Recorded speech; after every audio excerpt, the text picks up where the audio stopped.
Hey, I'm here to meet Franklin. Yeah, I heard he's everyone's favorite. Can I meet him?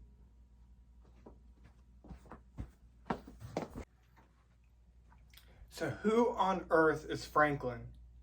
If you're new here, you might not know. Frankie boy is in this bucket. Before I even bring him out, understand that I love you. I appreciate you for being here and for watching. And if you are new here, subscribe. But let's meet Franklin. You ready? Now Franklin is some of y'all's favorite. So think of this as one of the, you hear him?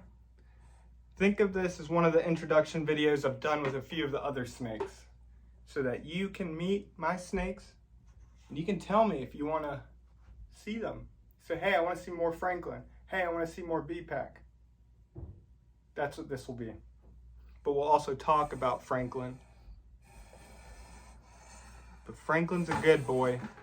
He does act nervous in certain situations, looking down on him in the bucket, putting him on the ground. Situations like that cause him to be huffy and puffy.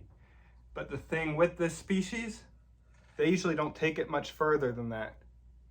And this species is West African Gaboon Viper. Look at how gorgeous he is. Now do you understand why he's a lot of y'all's, or a lot of people's favorite?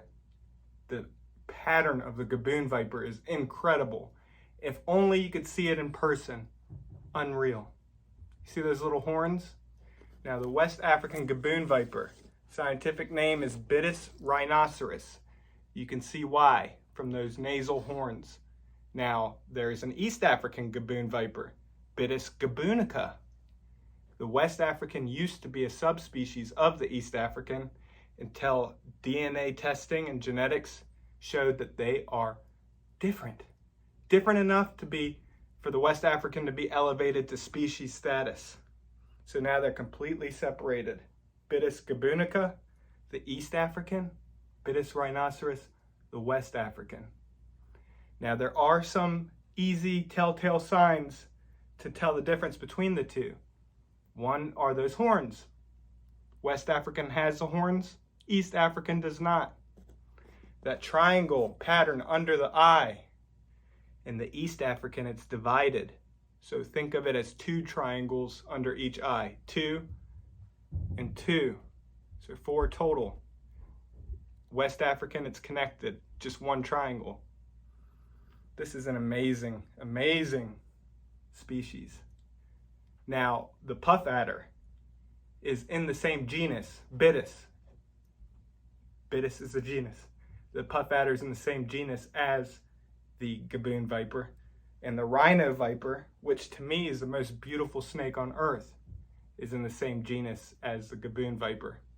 Now the Rhino Viper, Rhinoceros Viper, very similar pattern, but much more pink, reds. To me, the most beautiful snake on earth.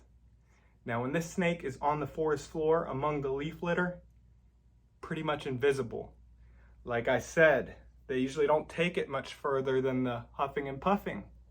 So they have a reputation for being extremely docile. People picking them up, not even knowing what they are, not getting bit, not going much further than the huffing and puffing. But another problem with the sitting in the leaf litter, they rely on their camouflage. So sometimes, yes, when people step on them, they do get bit. Not always, but that possibility is there. What an incredible snake. Now these have the largest fangs of any venomous snake. There are others that compete and may even be longer. So I'd like to see further studies to show. And I believe there are some studies. Somebody commented and mentioned about the fangs in, I think, Bothrops, which are the Fertilants, South American pit vipers, may compete. Even the Mangshan viper, very big fangs.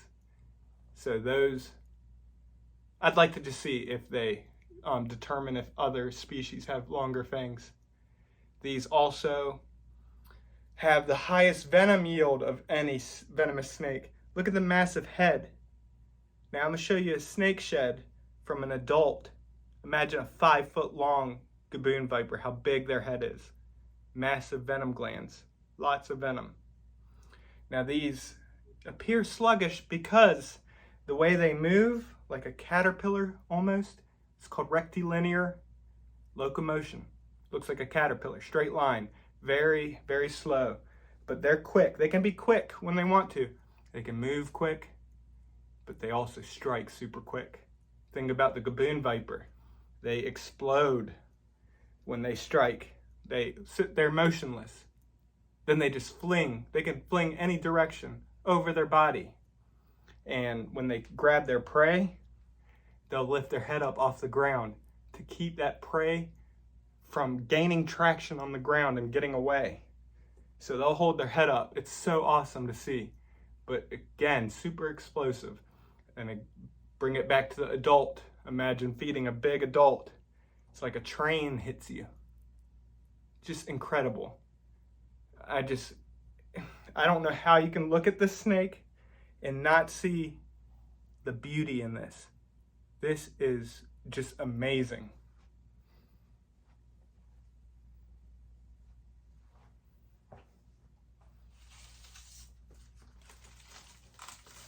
Here's that adult shed I was telling you about. Look at the size of this.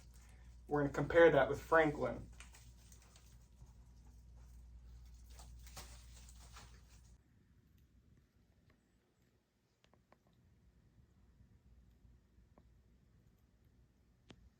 So you can see Franklin is still a little boy compared to how big they can get.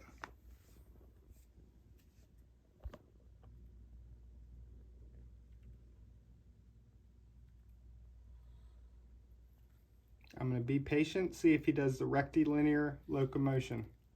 You see? Inching forward like a little caterpillar.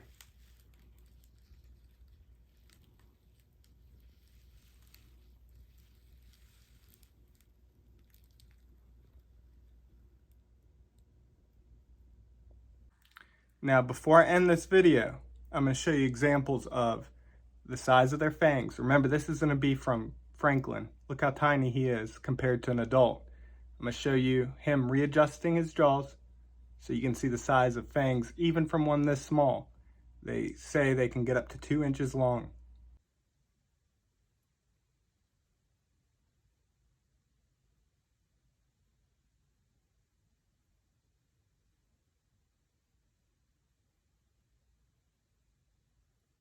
Then I'm going to show you the strike and how they hold their head up.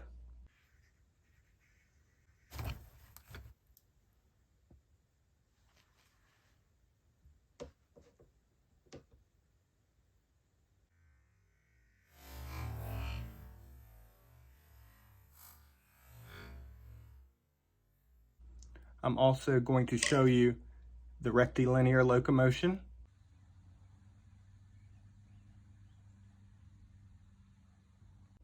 And how quick they can move.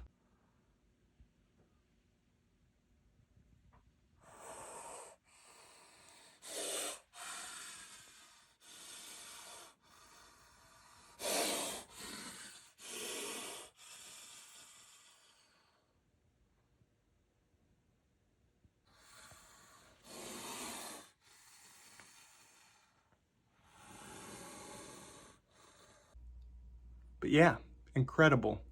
One thing I forgot to mention is these hold their poop in for 6 months even, sometimes longer. They use that weight as an anchor point so they can strike even quicker. Incredible. But I hope y'all enjoyed Franklin. And yeah, love you all. Subscribe for more. I'll be back soon.